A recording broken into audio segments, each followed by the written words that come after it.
What's up, guys? Welcome to the show today. We're going to be doing it a little different today. I think it might be fun just to kind of chill it down a little bit, maybe give you something to listen to at night. You're chilling, you just want to hang out, but you want to listen to some fantasy football stuff. So I went ahead and went over to the Dynasty Reddit, and I'm going to check out some of the questions I liked, give them some of your answers. Maybe try this as something we do on Fridays for fun, give you something cool to listen to for the weekend. So please, in the comments, like, if you think this is super stupid, like, let me know. If you kind of like it, let me know. I've seen some other people do this with other types of videos, other subject matters, and I thought it was a really cool idea. So I figured I would give it a shot with fantasy football and just see what everyone thought. So we're just going to be going over some questions from the Dynasty fantasy football Reddit for now. If you have questions and you want me to talk about them on a later show, drop them in the comments and I would be happy to talk about those questions as well. But for now, I don't have any of those questions. So we're going to go more off just some other ones that I think were some cool little conversations to have. So first off, what are y'all doing with Diggs? So, right, Stefon Diggs is a tough question. I personally do not think he lost too much of his talent. He maybe lost some of his top end speed, but I do still think he was mostly getting open. I just think the game plan there in Buffalo kind of changed. So I think there's two things for Stefon Diggs here. Number one, if you're a contender, I think you just hold him and you hope that he can still put up some pretty good numbers for the next couple of years. He's still an amazing route runner. So I'm not too concerned on that front. Now, he may not ever be that top 2, 3, 4 guy like we saw for a couple year stretch there. Number two, if you are trying to sell Diggs, I think I'm waiting, right? I think he's still going to have some good games next year. So I think you need to wait for the beginning of the season, the hype to kind of pick back up on scoring points. Whereas the offseason, it's more about having the prettiest looking fantasy team. And I still think maybe then might be the best time to go get something valuable for Diggs. Maybe he has a good game week one and you're able to sell him just for like a late first or something. I think that's probably what you're looking at right around now. So question two, how did you start your league? This is a fun one. And if you guys want to let me know how you started your leagues, please below, let me know, right? Write down in the comments. I'd love to hear everyone started their leagues. I remember for me personally, I started my league about 8 or 9 years ago, my first Dynasty league. I just moved to Austin, Texas, was looking for a way to kind of stay in touch with some of my buddies. And we started a little Dynasty league. It was on my fantasy league. It was 1 QB. It was super fun. I still remember the startup draft. It took forever, but we all had a blast. And it was kind of interesting just getting to learn the values. Some teams went older. Some teams went younger.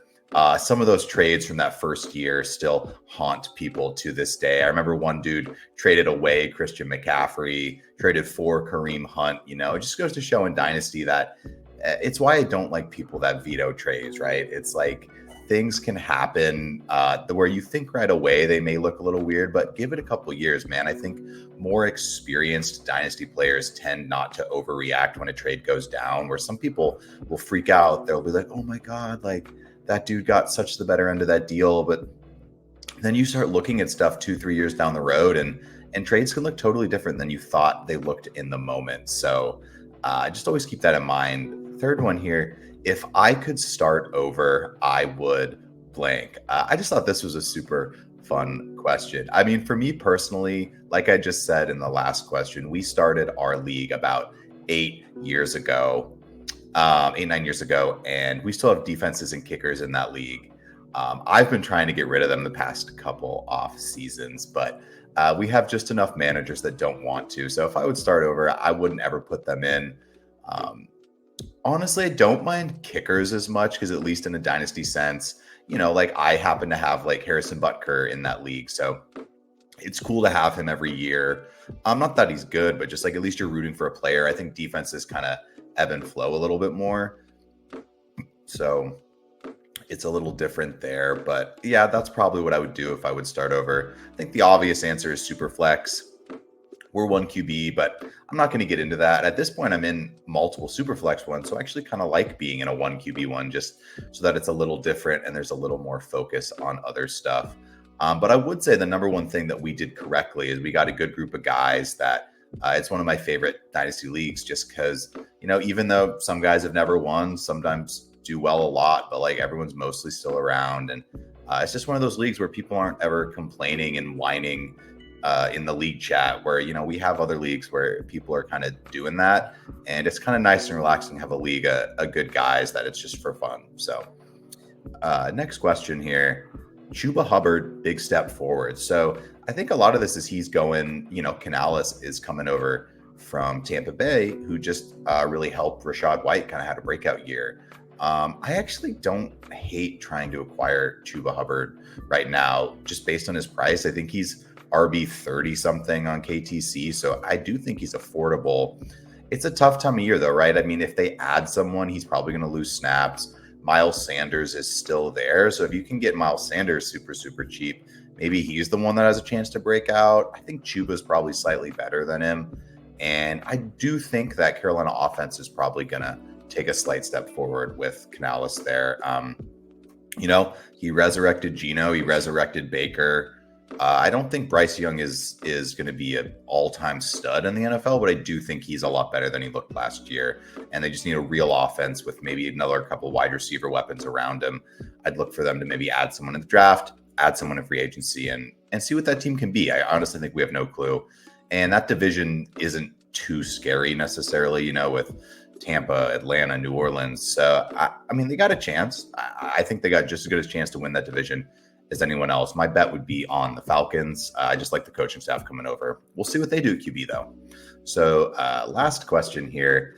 Anybody else have high hopes for Jake Bobo if Lockett leaves Seattle? So I love Jake Bobo, man. I'm not saying he's ever going to be a fantasy stud, but I think this is a good way to phrase this question. If Lockett leaves, I actually do think Bobo could step in as kind of a wide receiver 3 on that team, play on the outside and 3 wide receiver slets, allowing JSN to kind of move to the slot. But he's a good blocker. He's big, and he did make some plays when he had chances last year. I mean, he's not DK Metcalf, but he's a big-bodied guy who's good in the run game, and I would expect with the defensive coach from the Ravens going over there, McDonald, like they're probably going to run the ball and like to be big and physical. Like, doesn't that sound like Raven football to you, quote unquote, or Michigan Harbaugh football, which is, McDonald's basically worked his entire career with the Harbaughs. So I totally see that working as something. And dude, Jake Bobo, I just love the name. I've got him on a couple taxi squads, so I'll be rooting for the guy. So this video was pretty short. I definitely could make these kind of videos longer. They're not as intensive doing graphics or like it's just me talking, kind of letting you guys know my thoughts on some of these topics that are going around the fantasy football community right now. Got a little music going, trying to use a slightly different tone of voice and not yell or scream at you guys. But if this is something you found interesting, please let me know in the comments, like the video. Like, I would love to know if this is something that people are even interested in. I just thought it was a fun thing to do on a Friday morning, record this video. And if you have questions, I probably will at least do a couple more of these to give them a try and see if they are actually something. But ask me some questions in the comments below. Like, I'd love to answer y'all's questions instead of just things that I find pertinent and interesting. But thank you guys for tuning in briefly. Hopefully you liked the tunes. And if you haven't already, subscribe to the channel and look out for some of the more maybe strategic videos coming at you to help you win your league. But I do really appreciate it. And I want you guys to have a good weekend. So peace.